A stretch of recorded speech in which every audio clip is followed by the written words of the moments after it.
money, can't complain. Wave, yeah. Everything is straight. Wave. I'm in it for keepsake. In the field with the cleat lace. Beat freak with the bare face and a slick tongue, that's what she say. She look good, she a big tease when she bite lip with the wink face. Hella bad when she throwing it back. She bring that my way for the team play. For Pete's sake, I'm above average, I padded my stack. I gotta matter what he say. I'm the 2010, yeah, LeBron James off the backboard, type of bad boy. Hold it down for the task force. If I run his fade, then you ask for it. Niggas cross need to laugh more. I keep it 100 on dashboard. The live show needed passport, cause the beat bounced to the cap torn. Feel like I live it, fast forward, but I asked for it. Misfit, got a quick lit on a crash course from the tattered garment to the tabloid.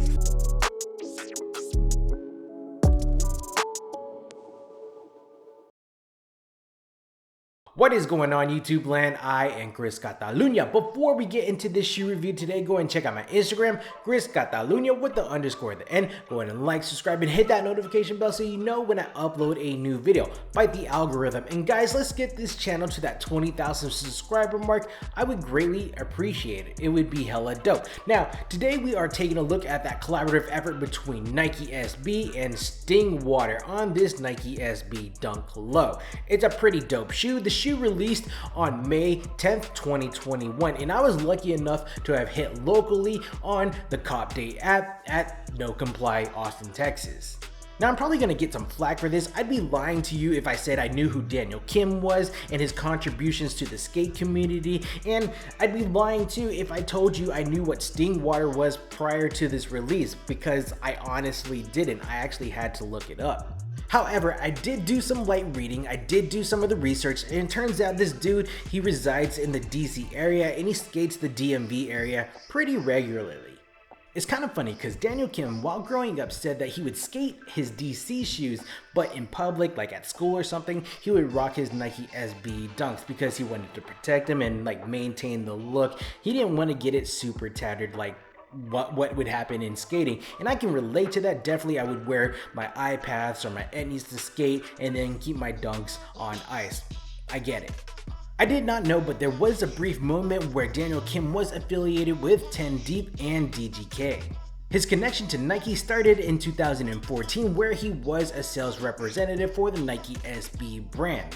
According to Matt Welty's interview, Daniel Kim, he would do a lot of doodles in between work. After his 2014 to 2016 stint at Nike, he went ahead and found the Stingwater brand. While continuing to focus on his skating and his Stingwater brand, he still had connections at the Nike campus, in which one of his friends reached out to him. He was part of like the brand collaborations at Nike SB and said, "You want to do something?" And this came about. So that's his Nike story. Concerning Stingwater, the nomenclature dates back to his Nike days, like when he would receive those paychecks. He had never seen paychecks like that before, but he actually says relative to now, those paychecks were kind of measly. But as a kid with your first job, your first like big boy job, seeing that first paycheck is a pretty big deal. So he felt high and mighty, and he felt that he couldn't drink tap water anymore. He felt that he would need that sparkling water, that San Pellegrino. And when you throw back a San Pellegrino or a Topo Chico, some type of sparkling water, you get this little pain sensation in the back of your throat, hence the name Stingwater. Fast forward to 2021, we have the Stingwater Nike SB Dunk Low. Very special.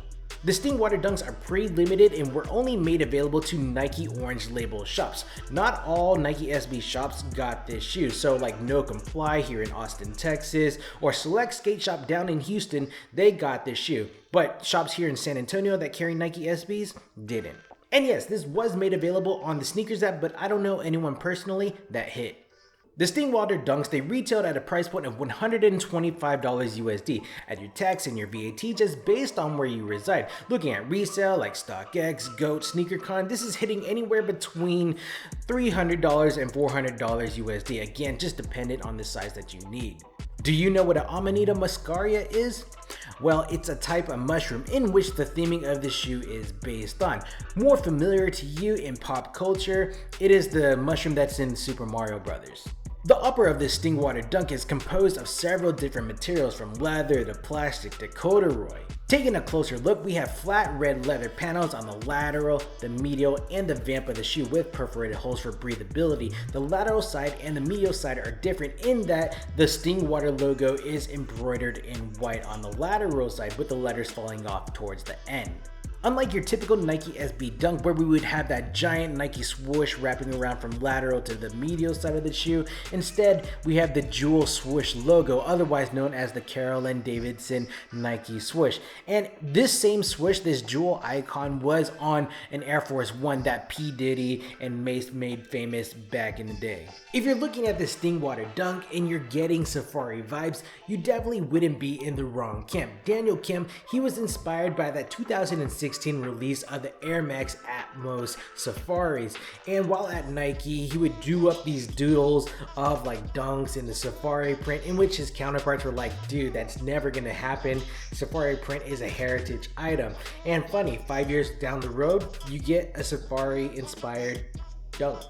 On the mud guard, the lacing strap, the heel counter, we have this red leather outfitted with these white and pinkish safari looking dots.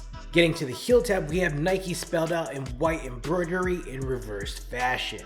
Moving on to lacing, they do provide us with 3 sets of laces, in which these 2 are attached to the medial side of the right shoe. They give us a red one, a white one, and the default one is like a faint pinkish color. You have to look really close to tell that it is a faint pink, otherwise on camera it looks white.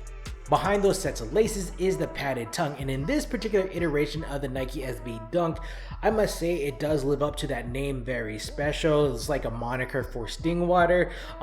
Turning it around, this is what we get. We get this clear vinyl plastic going on, so you can actually see that padding happening behind. At the top, you have this paper-like label that is done up in leather. You have the Nike SB swoosh, the Stingwater shoe, very special. Now, this serves as a stash pocket. Not sure if you knew that, but you can open it and you see the mesh lining on the inside, and it goes pretty deep. Now, on the reverse side of the tongue, we have this. We have a picture of the mushroom, the red and white going on, and at the bottom in reverse form, it says empty your mind. Getting to probably what is my favorite part of the shoe, we get inside and talk about the lining, which is done up in a corduroy material. Now, these cords are supposed to reflect the gills that are on the underside of a mushroom cap. Removing the insole, we have this green pleather going on that's placed on a thin piece of gray foam, and these have different types of firmness. We have a lesser firm foam here in the black portion, a firmer foam in the gray, and then we have the Zoom Air unit right here at the heel. Now, the Zoom Air unit is supposed to counter impact by providing like tensile fibers and pressurized gases inside a plastic enclosure. Reverting back, it says, please don't step on me, I'm trying to grow. I guess this is supposed to like resemble grass. At the heel, it says Stingwater with the Nike swoosh in a skinny format and the SB logo. I'm really in love with the look of this translucent midsole and outsole and how it enables you to look through and see that EVA foam on the inside. This is done up in a blown rubber component to enable flexibility, durability, and traction. Now, looking at the outsole, it is outfitted with your typical traction markings of the circles, the grid marks at the bottom, and the Nike branding right here. Now, what he had originally had as an idea to put on the outsole was like the plant emoji with eyes on the bottom, but Nike wasn't feeling that idea. They said no. So to keep that idea alive, what he did was counter it with this and just wrote it instead of actually have a logo on the bottom. So it says plant emoji with eyes, what he wanted on the shoe. If you go to the Stingwater website, you'll see this character, a plant emoji with eyes, on several different apparel items and whatnot. In terms of sizing, normally I'm rocking a size 8.5 or a 9 US. 8.5 being my true to size, it leaves me a little space from the top of the toe to the top of the toe box of the shoe. Now, if you don't know your size in dunks, definitely try on a Jordan 1 at some retailer. They're built on the same frame, though you might have to compensate or undercompensate for the fat tongue that is supplied on SB Dunks. Now, in terms of comfortability, I do think SB Dunks tend to be a lot more comfortable than say your Jordan 1s or your their regular Dunks because they had that zoom air unit at the heel of the shoe, giving you that counter to impact. And if you don't like the insole that is provided or you need more support, you can always take out this insole and put in your own orthotic, or you can purchase from the link in the description below of an insole that I suggest. Overall, this collaborative effort between Stingwater and Nike SB on this Dunk Low, my first impressions looking at pictures, I didn't care too much about the shoe. It didn't do anything for me, but it wasn't until I took the time to read different interviews of Daniel Kim with Transworld, with Thrasher, with Matt Welty of Complex, only then I began to fall in love with this shoe. It looks pretty dope, accompanied with that cool story. I like how Daniel Kim was able to take the reins and design liberties to separate his Nike SB Dunk from other SB Dunks we've seen in the past. Like the Safari print, we've seen it before, but he took it and made it his own by inverting the print and then coloring it red with white spots. We've seen the stash pocket before on other shoes, but he did the clear film where you could see the foam padding on the inside, but still can't see the contents on the inside. Cool stuff. And everyone uses that big format Nike swoosh going across the shoe. Not this case, we have the jewel logo right there, and he even puts the logo right here embroidered. It's just different from other Dunks. Yeah man, I think this is a pretty cool shoe. If you weren't able to cop this, I kind of feel sorry for you. This is one of the better Dunks I think to have released this year. Alright guys, I think this is a good stopping point for this video. What do you think about this collaborative effort between Stingwater and Nike SB? Is this a good pickup? Is this a bad pickup? Have you heard of Daniel Kim? Have you heard of Stingwater? Let me know your thoughts down in the comments below. Go ahead and check out my Instagram, Chris.Dalunia with the underscore at the end. Go ahead and like, subscribe, and hit that notification bell so you know when I upload a new video. Fight the algorithm. And guys, let's get this channel to that 20,000 subscriber mark. I would greatly appreciate it. Alright guys, I'm Chris Catalunya, and we will check you next time. Cheers. Sige na.